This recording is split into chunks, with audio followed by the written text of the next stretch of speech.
This episode of Artist Decoded is brought to you by No Wave Academy. As creatives and artists, we have each personally experienced the turbulent road of artistic self-improvement. And as the co-founder of the LA-based artist collective No Wave and No Wave Academy, I can tell you that our objective is to offer an alternative path to a traditional arts education. No Wave Academy courses are taught by some of our favorite artists. They're also our personal heroes and colleagues. Some of these artists you may have heard on this very podcast, while others have been featured in exhibitions at the No Wave Gallery. Such artists include Casey Baugh, Mia Bergeron, Nick Runge, Sean Cheatham, and Kate Zambrano, to name a few. All of our instructors are working professional artists that have been showcased in galleries and museums, both locally and around the world. At No Wave Academy, we work tirelessly towards evolving the way you learn and to expand your artistic passion and craft from the very best in the field. We believe that everyone has a unique artistic spirit. With guidance, experience, and the proper tools, students have the ability to invigorate and elevate their work.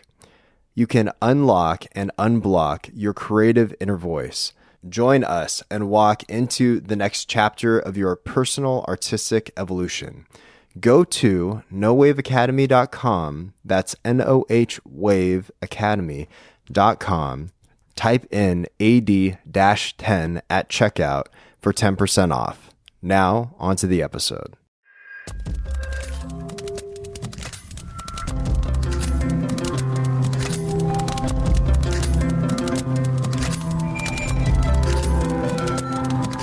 Hello, friends.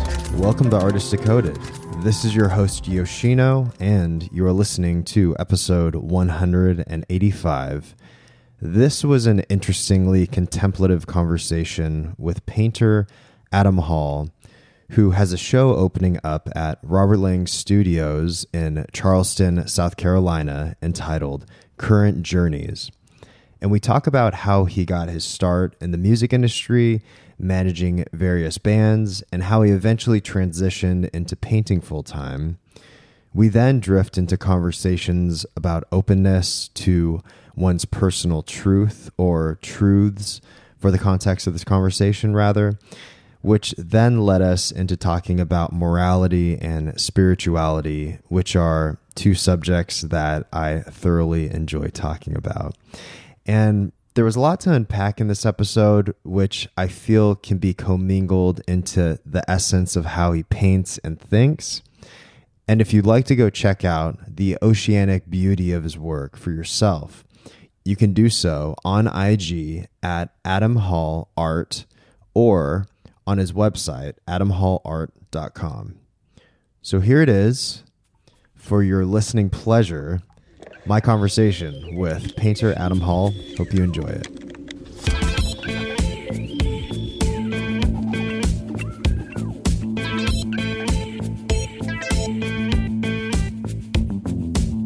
Thanks for doing this, man. I appreciate you for taking this time. No, thank you, man. I'm stoked to be a part of it. Thanks for the invitation. I love what you guys are doing as a collective and what you're putting out there. Like, I love the versatility of who you're interviewing on the podcast, that it's not just painters. You've got like directors, musicians, and so it's kind of trippy almost, because to talk to you when I've been listening to it late at night while I'm painting, so it's cool. Thank you for the invitation. Oh, thanks, man. I'm very flattered that you're a listener of the podcast and that you're supportive of what we're doing. It means a lot when people that are your peers and people that you respect and that you like their work also admire and like what you do. And I think that's just kind of like the part of the communal experience, this vast interweb communal sort of thing that we have going on, even to be able to, do this remotely so smoothly too, it's interesting how technology can be beneficial in that way, although it's, detrimental in many ways, but there's definitely a lot of unique benefits, right?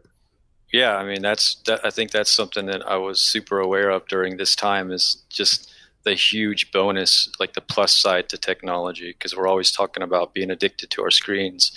But then in a time of a pandemic, you realize, like, man, I couldn't imagine not having access to Zoom and all these different platforms. Totally. Yeah, they're definitely beneficial. Do you teach at all? I don't. No. Mm-mm. Hmm. I've yet to dive into that world of teaching or Mhm. doing any type of workshops or anything like that. Yeah. Well, from my understanding, like you started your career in music, or was that you were in music right before you transitioned to being a painter full time? I moved to Nashville to study music business, and so and in the school that I went to, there wasn't like an arts program, and so I ended up minoring in music performance, and that was kind of my first love in regards to the arts was music. Even though art had always been like an escape for me throughout my childhood and teenage years, it wasn't something I really fell in love with like I did music in that season anyway. And so when I came to Nashville, I just jumped head in studying music business, interning at recording studios and working with bands. And recording studio was my addiction. I mean, I lived and slept in the recording studio. Outside of college, that's what I was pursuing. I was pursuing touring, studio work, all that sort of thing. And I was always painting as a hobby on the side. I just never saw it as something that could be, an actual full-time gig. Mm. And so it was just a side hustle forever. Mm. I didn't tour as a musician. I toured as an actual tour manager. I was never quite good enough. I just never put enough into it to get to that level. And I found my passion lied on the engineering side of things and in the behind the scenes business side. So that's where I spent most of my time. But I still play. In college, I studied classical guitar, piano, and then played quite a bit here and there, like rhythm guitar and stuff like that. But these days, that's more the hobby, and it's kind of swapped. But do you find yourself utilizing a lot of the sensibilities that you had in managing bands and working in the music industry and then integrating that into what you do with your painting practice in terms of the business side? For sure. I mean, I was around a lot of brilliant managers, marketing strategy around the launch of albums and stuff like that. So, and then like just kind of developing a good eye for things. It all kind of helped me in not just the technical painting side of things. Like it helped me with having what I think is one of the most important things you need as a painter is just having that business sense, that entrepreneurial sense. Mm-hmm. Yeah. I mean, I think the business sense is super important. And I mean, I think there's also a lot of people that get inundated by the business and the networking or like the online networking of, being a professional artist. But I think that a lot of good things lie within the balance of, being able to even do simple things like managing your finances or like, right. I always think of things as kind of like adding to your toolkit. Right. Yeah. And then so all these things that you encounter in life, they can all coalesce into this certain perspective that you have on the way that you live your life, and also, how you can utilize those things to approach the way that you paint. And I'm sure that you can see, many ways that those things have influenced you, I'm sure. Yeah. And with touring on the road and, having to constantly be calling and talking to promoters and working the merch table, and just like you're just constantly dealing with people on like a customer service level almost. And so that kind of pours into it as well, because it kind of taught me just like how to deal with different personalities and how to communicate better in regards to, whether it's dealing with a gallery or a collector or whatever it might be, just kind of the people skills, I guess, that's involved, personable skills. Mm-hmm. Yeah, totally. Yeah. I mean, I think those social skills are super important to be aware of. What initially made you want to get into painting, and how has that perspective from when you first started developed and grown? And you even talk about this in a video that I was watching about creating deeper levels of success. And I think about that in terms of like the transformative mindset that occurs when you first enter into something, and then you have these certain expectations. Maybe let's say when you first begin painting, and then, you're trying to essentially gain the skills to be able to say something with the medium, right? But then how how have you seen yourself as a painter transform over time? Like I said, it was always something that was like this side hustle that I was doing at nighttime. When I left the music business, I was doing graphic design work full time. So I was designing merch for artists through a label. And so I knew I had like this long path ahead of me if I wanted to be an artist full time. And so I took the approach of instead of just diving headfirst in, just kind of dipping my toe in the water and testing it out and seeing what it's all about, and then just slowly progressing, the phrase of don't let your dream become a nightmare. It's like I knew eventually I had this kind of epiphany of like, this is what I want to do full time. And I know it's possible because I've talked to enough artists who are doing it full time. And so how do I get there? And I knew it had to do with, okay, there's obviously like the technical part of it. Like I need to learn this craft. And so that was a lot of just picking the brains of artists who are gracious enough to be open books and help me along the way, and galleries who were willing to take a chance on me. And it was just putting in the time. And as I grow as a human being, I noticed my craft was shifting and changing. The things I was interested in painting were shifting and changing at the same time. Becoming a father, like everything was constantly changing my perspective of what I wanted to create, how I wanted to create it. And it was just a matter of showing up, putting in the work, and just organically getting better and better and better.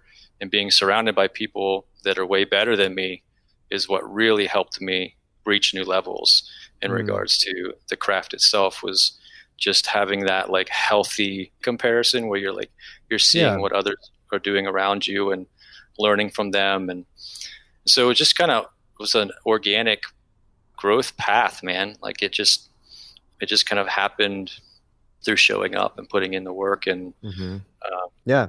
No, I mean, I think about that too in terms of surrounding yourself with people that are greater than you. And I remember, I'll give a little personal anecdote, but I remember when I was a kid and I would skateboard with people, around 12, 13, 14 years old, but I would only skateboard with people that were a little bit worse than I was. and then over time, I realized, as I become more of an adult, exit adolescence, and I understood that I was doing that because I had essentially low self-esteem, and I was only surrounding myself with people that were essentially like at a lesser skill than me.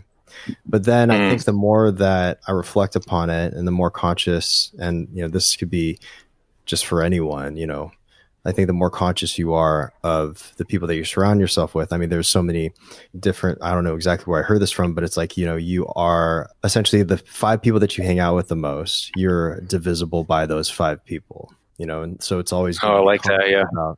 Yeah. It's always good to be conscious of who you're hanging out with. And then another thing that stands out to me when you're talking about that is, I believe it's an Eleanor Roosevelt quote, and it's, I only saw further because I stood on the shoulders of giants. Yeah. I love that quote. Yeah, exactly. And ever since I heard that quote, I was like, oh, wow. Okay. So why not surround yourself with people that are greater than you, that can inspire you? And I think that can be on many levels. Yeah. So many levels. Yeah. It's absolutely true that, what we surround ourselves with, we slowly become, for sure. Like if you surround yourself with toxicity, eventually that's going to pour into your life. Definitely. Yeah. So at what point that permeated into the way that you thought or the way that you think?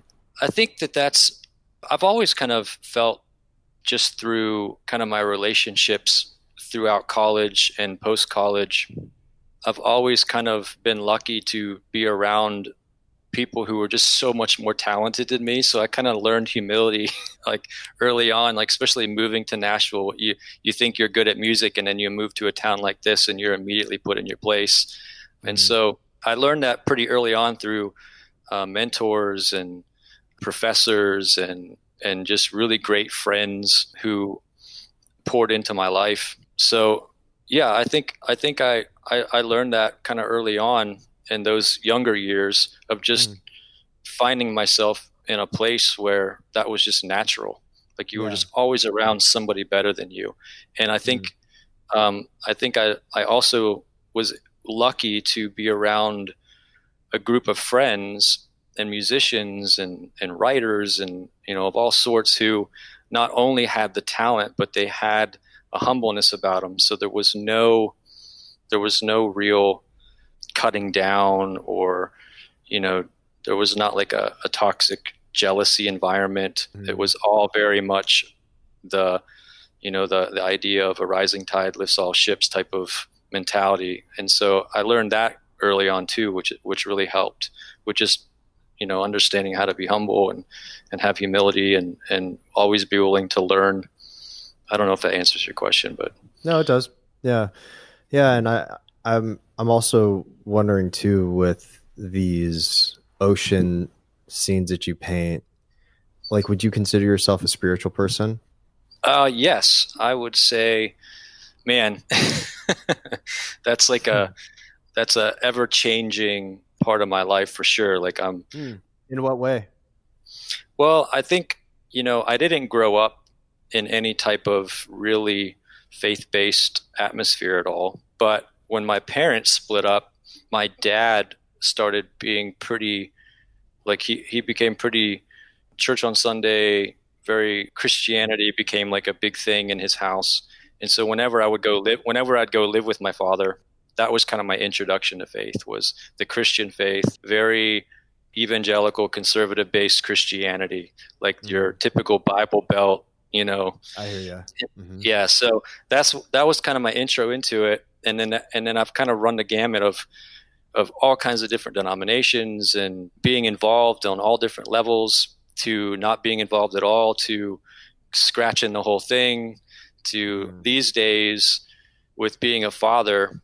That in and of itself really shifted my mindset as well into a whole new stage of deconstruction.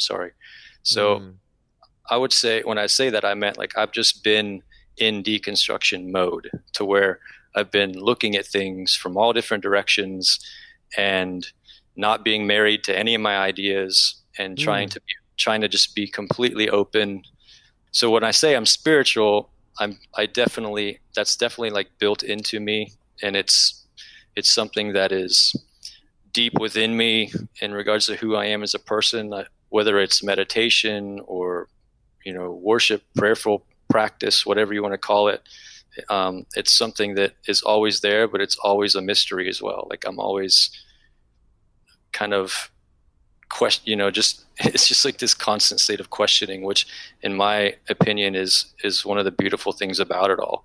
The not knowing is just as beautiful as trying to figure it out, Yeah, no, definitely. Yeah. It's interesting that you said all those things. They resonate with me so much. Yeah. I think the past few years, I've just been thinking about this idea of truths with an S, and how there are all these things that, we deem as being objective truth, but maybe they're more subjective than we think. And then how truth to one person is completely different to another person. And I mean, we don't have to go into like super political things, but I mean, you could just see it like within the election, for instance, and how, well, I mean, it's divided, right? People's ideas of truth and truths. Something has been missing in a lot of ways to the way that we have conversations with people, and to have a conversation with someone about, their personal truth, and and to actually be able to sit there and listen and be empathetic and develop a further understanding of empathy through that conversation, and how that conversation with another person, actually you're enveloped in a conversation with yourself as well. Yeah, man. I love I think it might be Richard Rohr or somebody like that, but he said religion should be understanding only as the fingers that point to the moon and not the moon itself, something like that. And I think that, I see that a lot, and I found myself in that position a lot, where you start to become a part of a certain ideology, and then you have this tendency to put, God or whatever it might be in this box, and you start to adapt that mentality of what you're talking about, of inclusive, exclusive, you're this, you're not that. And it just becomes this really, you're saved, you're not saved, you believe this way, you believe that way. Like it's like everything just becomes, the complete opposite of what it was meant to be. But I've more than ever, like you were saying with this election, it seems that kind of like almost cancer in a way of thought has just been dividing us instead of looking at us as a whole, as a community. Yeah. Yeah. And I mean, you can even look at it just like Western culture in general is very individualistic as opposed to like Eastern culture that is more collectivist. I don't know. It's just, it's interesting to understand the ideologies of different people from different parts of the world and trying to dissect like, oh, is the way that I see the world actually the right way to see the world? Or is there even a right way to see the world? Have you traveled a lot overseas to other like third world countries, stuff like that? Yeah. I was just going to say that was kind of the beginning for me of like realizing that, man, I have some arrogance here to think that I thought I knew that it should be this way. Like, I was just kind of born into this environment when I could have been born over here and believe a completely different way. It's like, it opens up your perspective for sure when you get out of your little bubble. Totally. Yeah. And I mean, I think that's the openness that you're talking about, and what you're speaking about right now reminds me of your conversation with Antrice Wood about, I think you went to Africa. Am I correct? And then that was like a transformative experience for you. Yeah. When I was a young teenager, my father was doing a lot of mission work. And he took me when I was like 14 to Ecuador to work with the indigenous people. And then that kind of like really impacted me on a deep level to where I immediately had a passion for doing that kind of work. And so when I was working with bands in the touring days, we would get these nonprofits to come out on the road that would help with like adoption and stuff like that. After the show, you would have like a 10-minute segue in between sets. And someone would get up and talk about like, we're going to have a booth in the back. You come back there. So I worked with an organization called Food for the Hungry. And so that was like my first initial trip when I spent like 3 to 4 weeks in Africa in a town like 4 hours from Rwanda. That trip actually kind of was maddening in a way because it was the first time I'd ever set foot in like a lot of people visit like the Holocaust memorials and like the heaviness of that and how powerful that is. And so on that trip, we went and spent like a whole day visiting like churches and memorials and all these places where like it was set up to remember the genocide that had happened between the Hutus and the Tutsis. And that trip was like, it was beautiful to be around the culture and the people and to just see this whole new way of life. And it was moving in that I witnessed forgiveness between peoples on a level that I'd never thought was possible. But then at the same time, it was like, I kind of left there like thinking, man, like, is there even a God at all? Like, is this all just, how could there be, how could he be involved in our lives at all? If something like that is allowed to happen, like that kind of maddening, like we're just like everything I think I once believed is now completely devastated. Totally. And so in a sense it was powerful. And at the same time it kind of threw me back into this state of like, kind of almost being an agnostic or, not wanting to believe at all. Totally. It was like experiencing both sides of the scale. Definitely. Yeah. And I mean, I think that, goes back to some of the openness that we're talking about and, being able to deconstruct the things that we believed at one point and to critically think about, is this actually of service? Is this actually a good thing? Is it a good thing to be able to bring our Western beliefs into a different country and to be able to, do quote unquote mission work? So you're essentially like, it's almost like a Trojan horse, the Trojan horse method. Yeah. So you're coming in with this sort of like gift, creating houses or housing, for people that don't have it. But then at the same time, it's like trying to instill a belief onto someone or a culture that may not have the same beliefs as you, and so I think, morally, just from a straight moral level, like, is that good? or is that actually detrimental? I don't know. What do you think? Yeah, I think that it's very important, and this is something I learned on because later on after the Africa trip, I spent some time in Haiti, and one of the things I learned on that trip is how uneducated Westerners are in regards to giving to these communities, like you said, because you have to do your research and understand how these economies are running and how these cultures are before you just decide to, like you said, just go in there. Like, for example, on the Haiti trip, I saw how devastating it was for Christian organizations to dump these sort of crates of clothing. Like they would do these fundraisers, and they would get all these clothes together to give to the poor in these countries that were devastated by, whatever it might have been, an earthquake or whatever. And so they would drop off these crates at the border that were just full of clothes.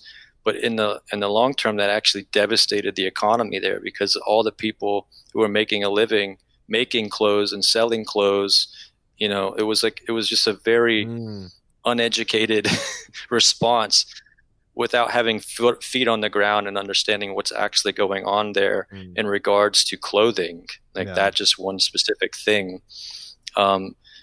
It did a lot more damage than it did good. Even though all these people got these clothes, there was a lot of people then that were out of work who couldn't feed their families because it was all just free versus the communities themselves making it, So I completely see what you're saying, because it's a very tricky subject, and a lot of times I think there's obviously a lot of good that's being done, but most of the time the good that's being done has been well thought out and well planned and researched, versus just this idea of like, well, I have something good to give them that they need, and so I'm gonna just go over there without having done your due diligence. Totally. Yeah, and I mean, I think at the end of the day, it's like the responsibility lies on us to critically think and understand if things like, what is the intention behind the action. And I think about that a lot, whether it's in just an artistic context or whether it's in like a moral context, but understanding like the intentionality behind things. And so I was curious too, like with some of these ocean scenes, what sort of thoughts are going on in your head when you paint them? And also, how has the meaning shifted over time? First of all, I think it's important to whatever you're going to paint something that brings you joy. And so first of all, like that's painting the ocean is just something that is meditative for me. It quiets my head. It's like this free flowing process. And so I'm always trying to figure out when I'm painting the ocean, how to capture kind of like paralleling it to like our lives, like the reality of it. Like it's not this perfectly clear, tropical, obvious scenario. It's turbulent, it's chaotic, it's sadness, there's depth to it, there's reverence there. There's like all these things that I experience when I think about the ocean or when I'm standing in front of it.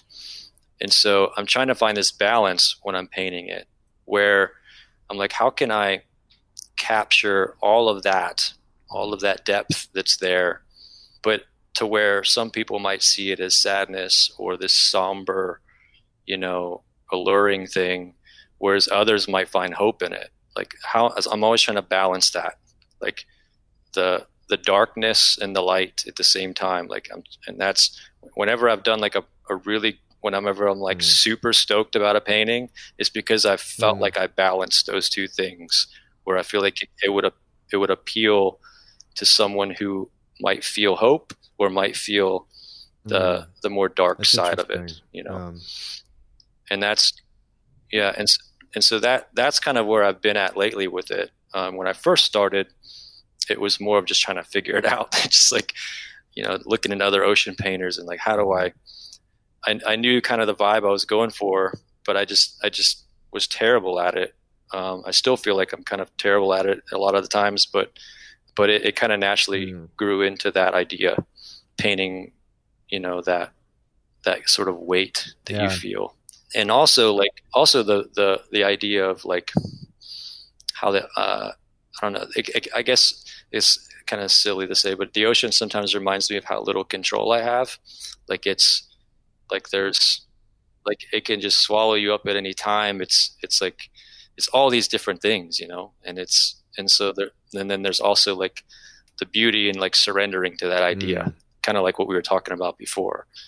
And so there's all Yeah. that in there, man. Yeah. There's a lot of Yeah. complexities within the way that you described that. Yeah. And I mean, that's what's interesting also about viewing artwork is, I mean, this is kind of going to be a stupid example, but when I was a kid, I watched Mrs. Doubtfire and yeah, We all did, man. exactly. That's But a if you Robin if you Williams spin classic, it in man. another way, it could be kind of a horror movie too. Ooh, interesting. I want to hear about this. Well, if you think about it, I mean, it's this guy, Robin Williams, and then he's going through a divorce with Sally Field. And, he's essentially seeing his whole family life deteriorating. His kids are being pushed away from him, and, his wife is gaining custody. Yeah. So what does he do? He finds her ad in the newspaper and then, utilizes his brother that works in makeup for films to create this suit for him to be able to weasel his way back into the family, right? Yeah, man. Oh, you're right. It's extremely creepy when you think Yeah, about it, I guess, that way. He's like spying on them. exactly. So I think, to go back to the point of openness and the point of not just taking things for face value, something that I was thinking about recently is just how sometimes we say, this is how this thing is, maybe you even have explained something to your kids or you're trying to explain like the complexities of things, but maybe, you're in a moment where you just want to give a quick example or something, right? But there's so many complexities and nuances within something. And I'm sure you can think about this within your own paintings, right? So there's all this weight that we bring to each situation. And for me viewing your painting, for instance, and I saw it at a Bend like LA art show, and I thought it was just a really beautiful representation and of the ocean, and I thought there was a lot of level of skill in it, and yeah, it made me feel good. But the ocean in general makes me feel good too, but like you were saying, someone else could be reading that and feel really sad, or maybe they might cry in front of your painting.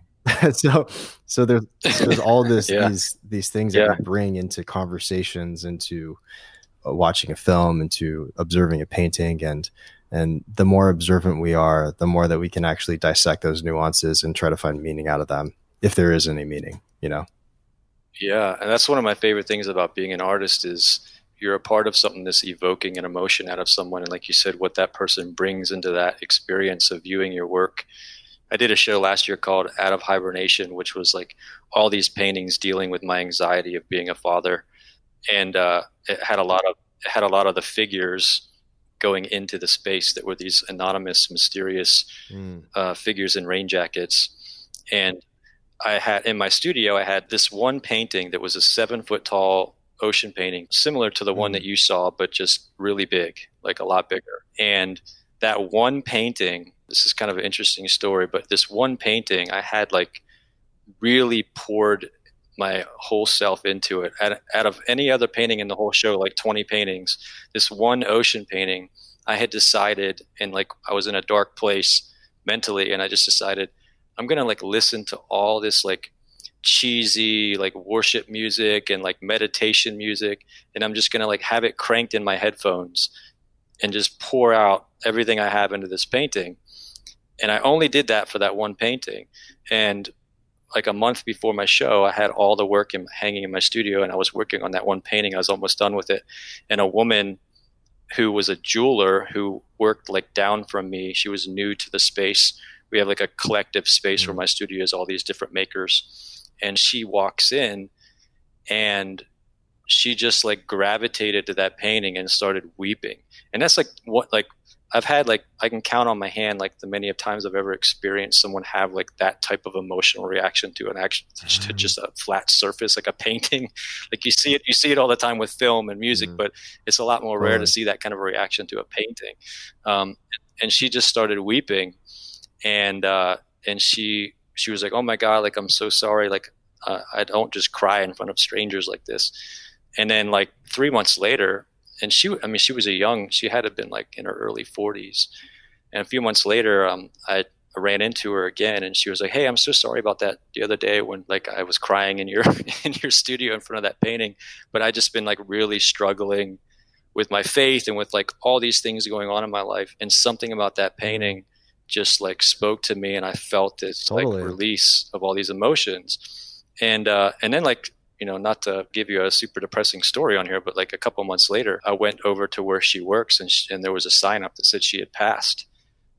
She was dealing with cancer that whole time, and Mm, uh, and so that was like this super moving, sad but like moving experience, to where I was like, oh my God, like she yeah. gravitated to the one painting that I poured Mm, all that into, and brought to it what she was going through, that was in some ways similar to what I was hmm. feeling when I made it. So Yeah, that is really interesting. Yeah, and that's yeah, really, really sad. And but I mean, something that's interesting to think about too is just how painting, for instance, for this example, is a communication tool. And the more vocabulary that you have, the more things that you add into your toolbox, the more that you can translate the things that you process in your mind into to be, you're more so able to articulate and to verbalize and to say something with the medium, right? And yeah, and I think yeah, right, yeah, it's interesting too, just how that wasn't necessarily your intention to like strike this emotion out of this person, but how I mean, it could be a coincidence or it could be a spiritual thing, or we don't quite know, right? But we're trying to articulate and figure out the words to right, describe this emotion and this occurrence that happened in your studio. Yeah, and yeah, I don't know. And the more that we talk about things like this, the more I think it's just like of things that I just don't know too, and how like there are so many sort of like spiritual factors that I just don't even have the words for. You know what I mean? me neither. I do not have the words either. So sometimes I chalk it up to coincidence, and sometimes I'm like, man, I think Mm, there's really something going on yeah. here, something that's bigger than all of us, that I just can't quite Mm-hmm. wrap my tiny Totally. human brain around. Yeah, and it's interesting to be able to try to like find scientific methods and intellectualize these things, or even like from a pop science perspective, to try to dissect and Yeah. understand these emotions that we feel. And like I was curious, like also, the feeling that you can't really prepare for of having kids and how that changes your perspective on the way that you lead your life, but also what you lead your life and why you lead your life. And I was curious to talk to you about that because I always like to talk to people about I always like to talk to people that are parents that are artists. Yeah. Yeah, man. It's like this, it's definitely like a beautiful chaos. I was talking to my friend about this the other day, because he just had a baby, one of my best friends. And because I was trying to tell him, like, obviously everybody's experience is different. And some people don't experience things until later on as a father or a mother or whatever. Sometimes it's not just immediate. For me, when my first Mm, son was born, I have 3 kids, by the way. mm, I have 2 boys and a daughter. But when my first son was born, there's obviously like all this adrenaline, and you're freaked out, and you're stressed to the max. You just want everything to be fine, mhm, everybody to be healthy, and it's all you're worried about. And I had read like all these books, and your mind is kind of like more focused on like just the preparation of like, have everything you need at home, the car seat, like all that stuff, right? And so when my son was being born, the doctor looked at me and said, "The head is out. Like, do mm. you look at him? Like, you want to look?" And I was like, "I don't know." And so like, and so like, finally, obviously I looked, and when I looked, my son opened his eyes and he Wow. looked at me, and it was like I saw this like genetic clone of myself, and it was like, it's hard to articulate, but it's like it's almost as if this switch, like this light switch, was turned on in my soul. Like that there was this large room, a part of me where the light had just been turned off that I didn't know existed. Like this part of me, this part of like your genetic code in a way from like thousands of years of evolution of this being a part of humanity, like that part of me like turned on, and I just felt this like feeling that I didn't know was there. And then from that point on, it was just like a flood of inspiration. Like it sparked creativity like never before. And you know, in a lot of ways it kind of unfogs like your adult lenses. Like you start to see things more clearly. You start to lose any self-absorption you might have had. Like you're just constantly serving something else that's not yourself. You're constantly pouring in to this new purpose you have. And I think anytime you do that, whether it's because you have kids or not, it makes you a better person, a better human being. I mean, I could go on and on, but it's, you know, my ability for empathy, compassion, like all those things have just heightened since becoming a parent. Like it's absolutely made me a better human being in all these areas. And therefore that pours out into my creative work too. Just like anything that is of good mental health that you have in your life, any practice, eventually that makes you a bit better, whatever you're doing, you know? And so it's really been great for me as a painter. but to say all that, I'm very transparent too. Like I tell people, like it's the hardest thing I've ever done. Like it's pushed all my buttons. It's like revealed parts of my character that I hate, that I didn't know was there. Like it's so hard, man, but it's so rewarding. Like I don't think there's anything that I could ever do in this life than that's more rewarding than be a parent. Like I really don't. Not to say that for those who aren't parents, you know, like that's one of the things I always hate about talking about being a parent, is because I'm so like amazed by it, and I'm always talking it up, but I don't ever want to come off like that somehow not being a parent is bad, like not wanting to have kids is bad, because I totally understand if you don't want to have kids. Just the weight of it alone is a really great argument for not ever wanting to have kids, because if anything were to ever happen, there's a strong argument to be made that it would have been better to not ever have kids than to have to experience, like, you know, that sort of loss or whatever tragedy might happen with your kids. And so there's that part of it too, you know? Yeah. Just speaking of having kids, I think about something I've been thinking about recently is just, I mean, that is a big decision, but just thinking of micro decisions that we make on a daily basis that maybe we're not aware of, that can have large impacts on the way that we think or the way that we are. But these things that we need to be observant upon, and even the mental preparation to be able to have a kid, the desire to do that, I think is something to be conscious of, because, you know, by a certain age, I'm 34 now, just to give a little bit of context, but by a certain age, you know, you've been thinking it's like, oh, well, will there be kids in the future, sort of a thing, you know? And I think of, and I know I brought this up on the podcast before, so everyone that's listening, I'm sorry, but I'm going to bring it up again. But I was talking to Phil Hale, and he just literally walked up to me in this cafe, and then he said, the greatest thing that has ever happened to me, or the greatest thing I've ever created, is my kids. And I was like, what are you talking about? Like, you know, it's just kind of like totally out of context.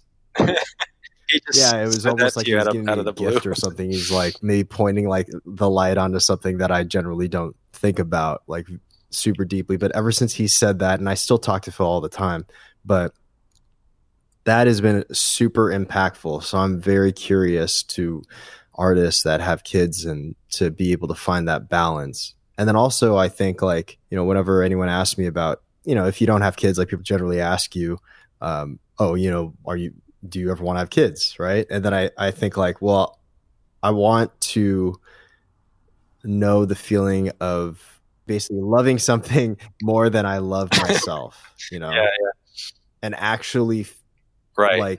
I mean, and you know, you can say that about family and things like that, but just something that is outside of yourself that you have so much love for that you will literally do anything. You will sacrifice so much in order to make sure that that thing stays alive, essentially, right?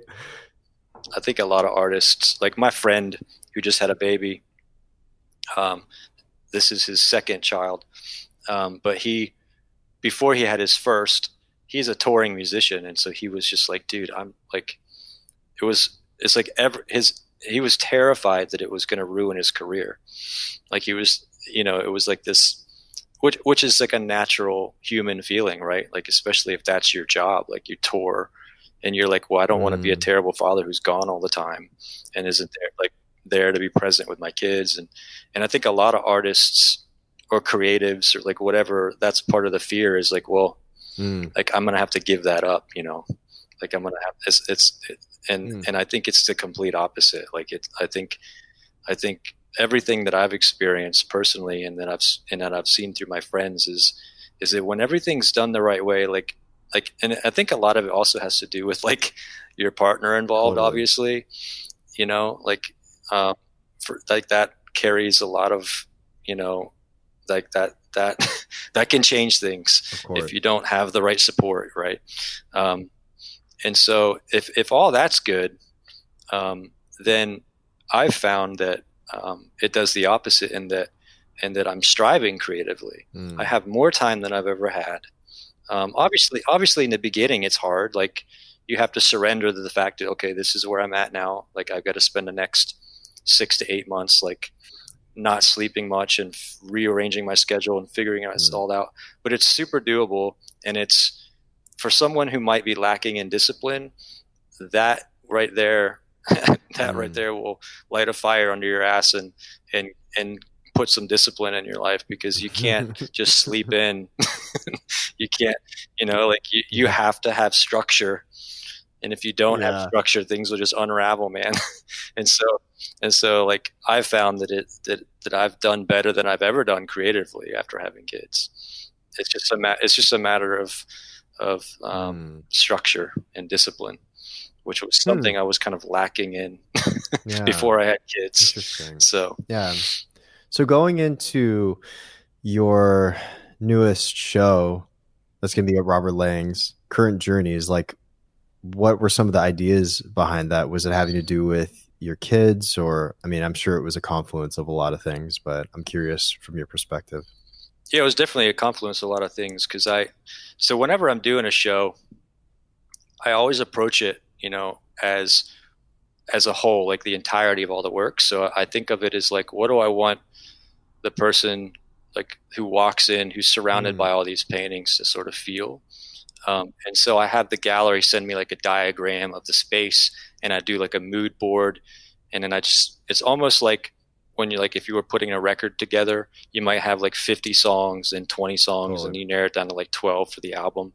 And so with every show, it's that same process of like, I create a mood board. I come up with like a bunch of ideas, start narrowing them down. And then obviously things come up towards the end in the middle where I just throw things out. But the idea for me this time around, which obviously I was creating all the ideas during a pandemic. So, it was constantly shifting in different directions, but I ended on the idea of Current Journeys because I knew that I wanted it to be this like super positive vibe, like this super like hopeful sort of atmosphere, in that I wanted to focus on like not just my journey, but pay tribute to some of the people in my lives during this time that have like inspired me. And who I've seen have like a triumph over whatever hardship they were facing. So that's why a lot of the figures that you see in the painting, they're facing, like one of them is facing a waterfall representing like the heaviness of this time, but being able to like overcome that. And then it was kind of a fun play on words too, with using current in there, because I knew I wanted to have some ocean paintings as well.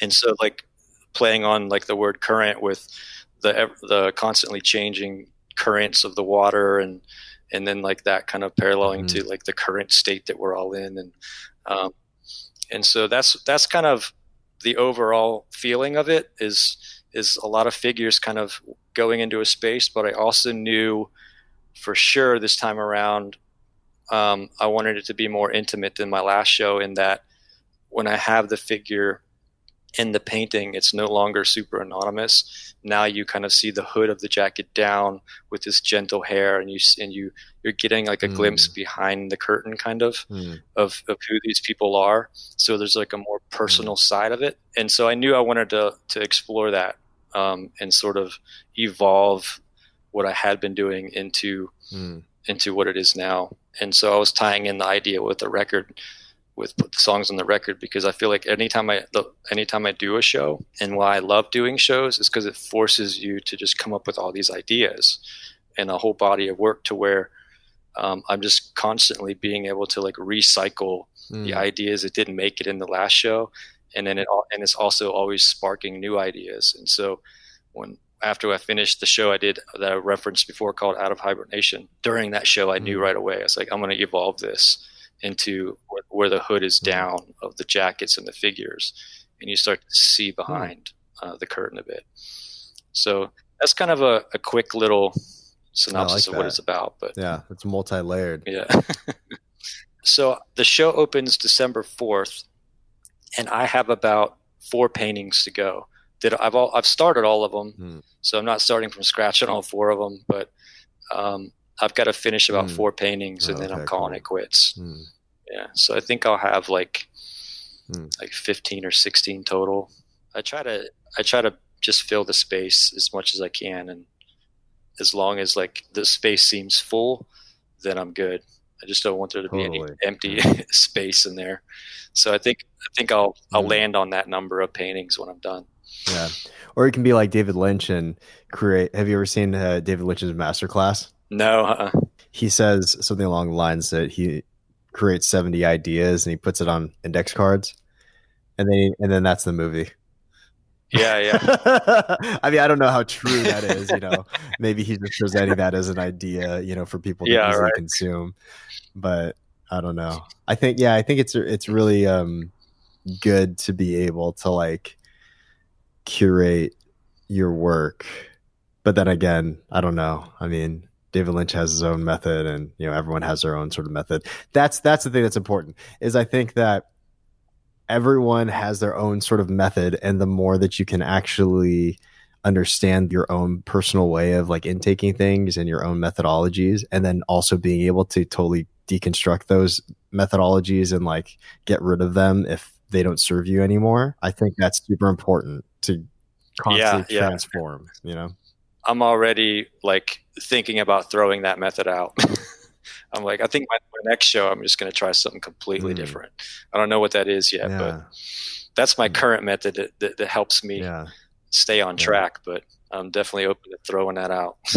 Well, cool, man. Yeah. Thanks for taking this time again. And it was good just to kind of like get to know you and also talk about your work and your perspective. And it sounds like we have similar ideologies and willingness to be able to let those go. For sure. Yeah, it's an honor to be on the podcast and talk to you, man. And hey, the invitation still stands, man. Oh, yeah. If you ever want to come to Nashville, you have a couch to crash on, man.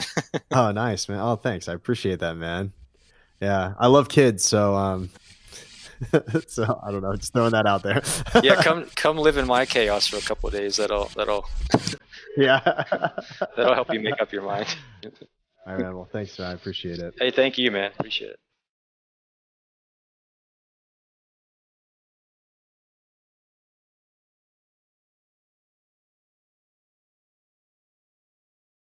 Music for the podcast is by Rarebit, aka Justin Dosher Hopkins. Creative producer is Noah Wainwright. Research is by Trevor Joyce. Editing and YouTube support is by Tyler Scully. Thanks so much for tuning in, and see you next time.